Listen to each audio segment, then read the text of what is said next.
Hello, Sagittarius. This is Mary Elizabeth with Sacred Love Tarot, and this is your December 2023 collective general energy reading. Thank you so very much for turning up and tuning in, for liking, subscribing, commenting, hitting the notification button, and sharing. Everything you do here helps this channel grow and is greatly appreciated.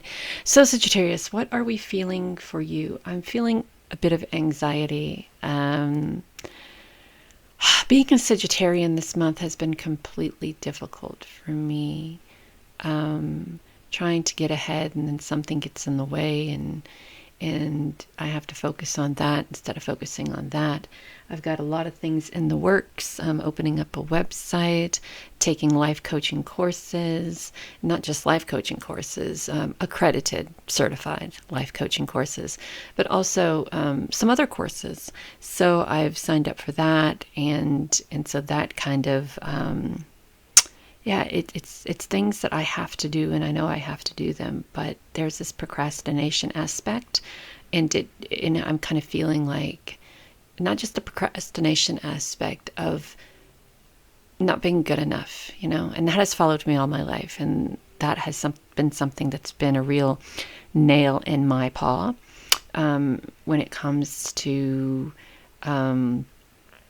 moving forward and putting myself in the energy of abundance and prosperity, and fulfilling, some lifelong dreams before I transcend to another time,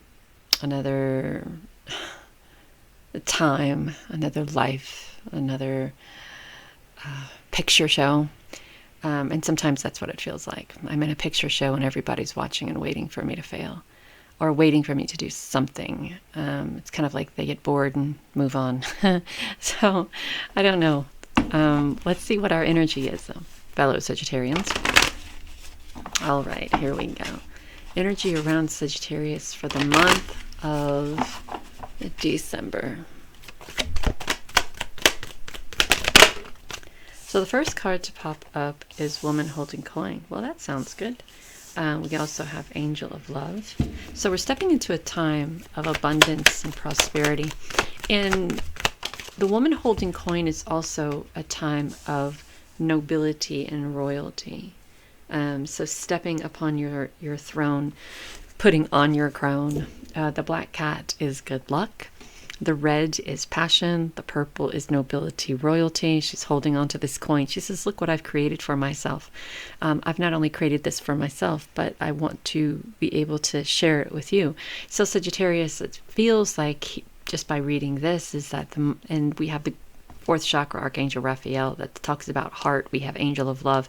So this is about opening up your heart and allowing yourself to receive all of these wonderful blessings, a blessing of growth, maturity, being open, blessings of love, self-love, self-nourishment, self-patience, worthiness, opening up your heart. The fourth chakra, Archangel Raphael. Raphael is the angel of health and healing. So this is taking care of the physical body, drinking more water, paying attention to what you're putting in your body, exercising, moving, physical.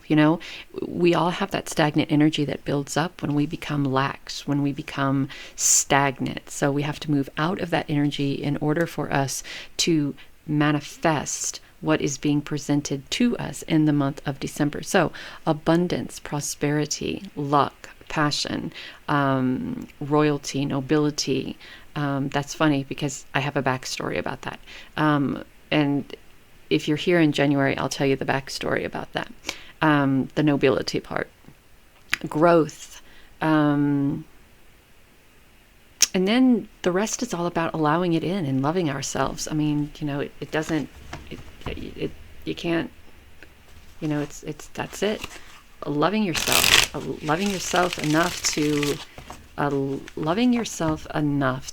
allow in the prosperity, abundance, but also loving yourself enough to take care of the vessel, right? And it was funny that I just talked about doing what I wanted to do before I transcend to, the next chapter, the next movie. And the fourth chakra archangel Raphael, again, is the archangel of health and healing.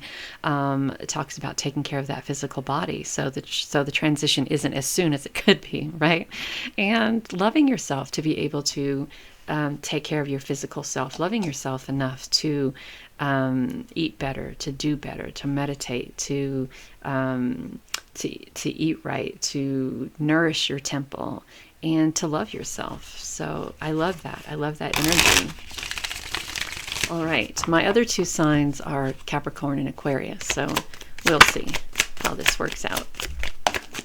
All right. So look at that. Not only do we have woman holding coin, but we also have the King of Pentacles. And the King of Pentacles is their living best life, being very very faithful and very loyal to the dream, to the passion, to the luck, to the power, to the ascension, to the prosperity, to the abundance. There's using one's intuition. There is also growth here, but there is also a sense of stability, balance, and grounding here, right? When we ground, it's no longer that chaotic willy-nilly energy, right? But before we get into this, we have to, the Ten of Swords, we have to let shit go. We have to no longer allow ourselves to be affected by our past or by the shit that happens that we can't control. There are people around you who are trying to sabotage you, who will want to backstab you, who will want to hurt you, who will want to deceive you. And if you focus on that or continuously think about that, you're going to get yourself so spun up that you are going to miss the opportunities that are in your life, that are being presented to you by spirit, the prosperity, the nobility, the luck, the passion, the growth, it's not just growth, but it's a blossoming of something, right? We have all these beautiful apple blossoms. It's a blossom of something. It's a blossom of prosperity, of abundance. And when we also hold on to this type of energy, we don't allow ourselves to love ourselves fully. And we most certainly don't focus on taking the physical, mental, and emotional care of ourselves. So we have to be focused. We keep the eye on the prize. We have to be focused. We have to be able to have enough courage within ourselves to speak our truth and not allow other people to distract us from our main goal. Now, there may be some sort of a meeting in the month of December, and there will be. It'll bring about balance and stability, but there will be people at this meeting who will have different ideas than you. And I want you to make sure that you don't diminish your wants, needs, dreams, desires, or your ideas to focus on somebody else's, right? We have the woman in green. She's at the forefront. She's all about looking at the way she believes things should be done. He's in the background, hands in pockets, very observant. And with her arms being crossed, she feels very not about it. She feels very, okay, so this is what I think, and I think that, what I have created and what I've done and what I have pitched is better than what you've created and what you've done. So even though this seems like there is a little bit of stability and balance here, there also seems like there's a little bit of pushback here too. And sometimes the Three of Pentacles can mean looking for sanctuary, looking for like-minded people. So being focused and not letting anyone distract you. Also, don't go to other people to ask for suggestions, because everybody will have their own way of thinking. Everyone will have their own way of doing, right? And if you're going to everybody else with, hey, what would you do if you were in this position? They're going to tell you what they would do, right? But is it what you would do, right? Are they looking at it from your perspective, or are they looking at it from their perspective, right? And those perspectives are two different things. So you're going to have to take control here. You're going to have to, again, we have a little bit of royalty and nobility here, sitting up on her throne of crystals with a pen in one hand, a quill in one hand, and a sword in the other, the pen being mightier than the sword. And she is most definitely able to create what she desires, either the easy way or the hard way. right? But she's going to create it, and she's going to be successful regardless. The pillow behind her with the stars is moving forward and things coming to fruition. So she isn't using the thoughts or the ideas of everybody else. She's doing this how she desires to do it. She's moving forward how she would move forward. Because look, if the other person's, okay, so this is kind of what I want to say, is that with that whole everybody having an input, right? If you are putting your name in the hat to do something, and then you choose how you want to do that, and all of these other people come forward and go, no, I would do it this way, this way, this way, this way, this way. Well, if you think that your ideas are better than mine, then why didn't you throw yourself in the hat? Why didn't you throw your name in the hat? Why didn't you throw yourself out there to be, to sit upon this throne and do what it is that we do? So, so sometimes sometimes there's no pleasing everybody, right? So you'll just have to do things your way. And if they dislike you, they dislike you. And if they love you, they love you. And that's that.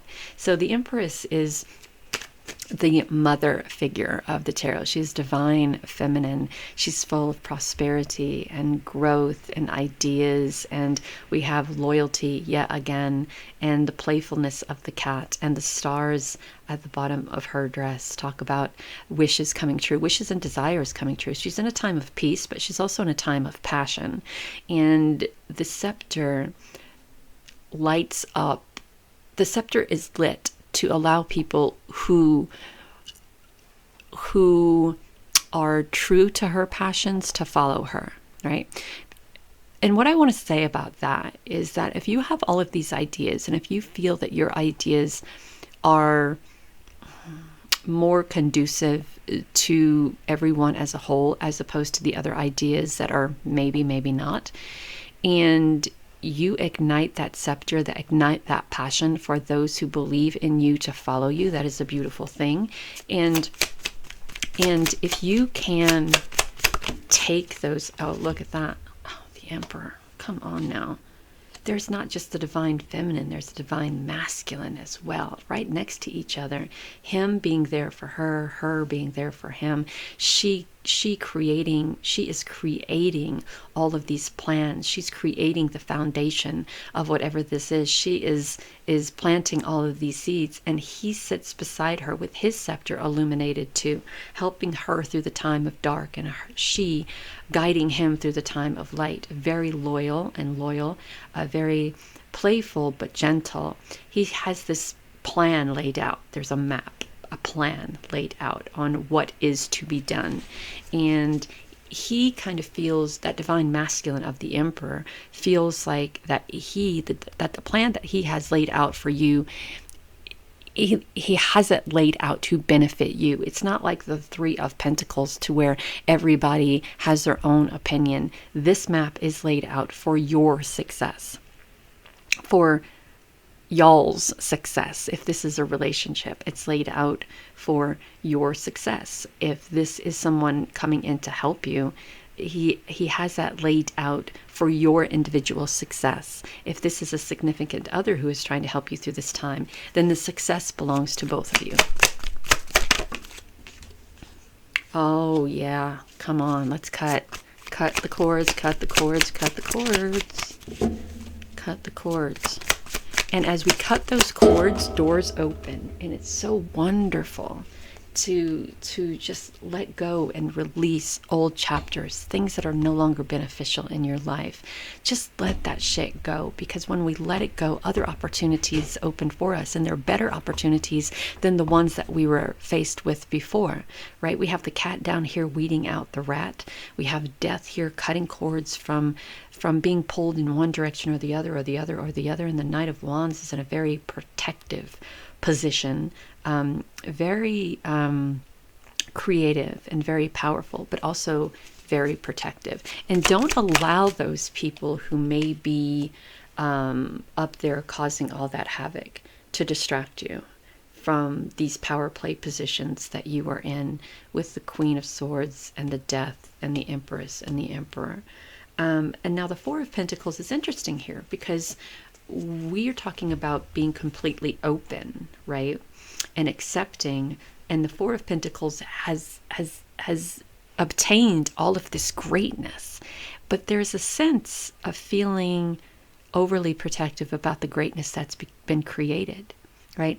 And when we feel overly protective, we back away from the greatness that we are creating. And when we back away from the greatness we are creating, we diminish the opportunities, or we keep at arm's length the opportunities that come into our life. And as a Sagittarian who in the past has been physically, mentally, sexually, and verbally abused, whenever I'm on the precipice of something absolutely amazing and that I could feel is going to be life altering, I have a tendency to kind of back away from it, because one, do I feel like I deserve it? No. Two, was I always told that I don't? Yes. Three, and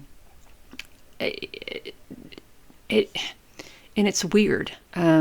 Three, do I think that I deserve it?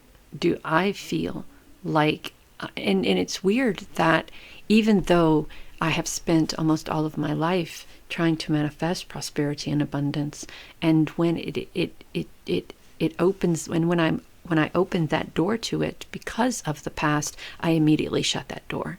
So what we have to learn as Sagittarians who have been through this stuff in the past, what we have to learn is that when we keep at arm's length or shut the doors to what we are trying to manifest, it takes it a little bit longer to manifest, which is why we have the Angel of Love and the fourth chakra, opening one's heart, opening one's heart, opening one's heart to the King of Pentacles, to the Queen of Swords, to the Empress, to the Emperor, to the Death.